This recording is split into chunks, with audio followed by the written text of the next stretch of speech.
Добар ден и добродојдовте, драги гледачи, во уште едно издание од рубриката Прашање и одговори.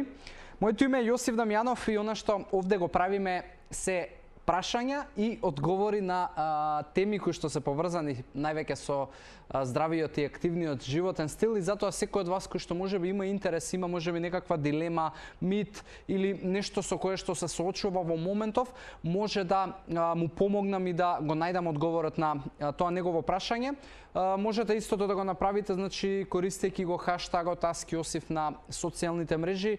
Можете тоа да го направите користејќи ги моите лични профили на Instagram, Facebook и на Snapchat како Коуч Јосиф може да ме најдете, а исто така можете тоа да го направите и на телевизија Телма. Ни го постави пред со долна црта праг, кој што вели која е најдобра храна после вечер со многу алкохол.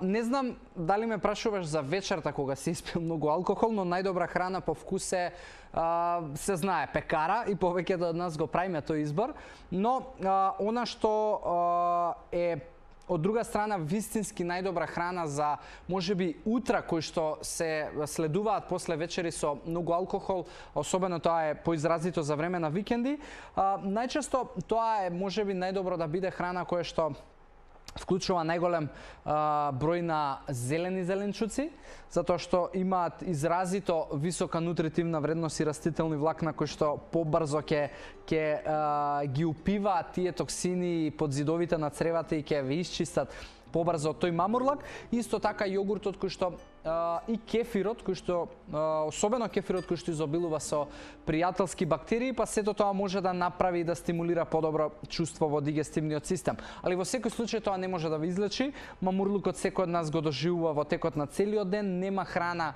после толку многу алкохол што ќе ве спаси од лошото чувство, или можеби тип на вежбање кое што ќе ве спаси од лошото чувство. Едноставно тие калории се веќе внесени во телото е хаварисано и така да останува само времето да помине и да веќе после можеби 24 часот таа вечер да се почувствуваш малку подобро.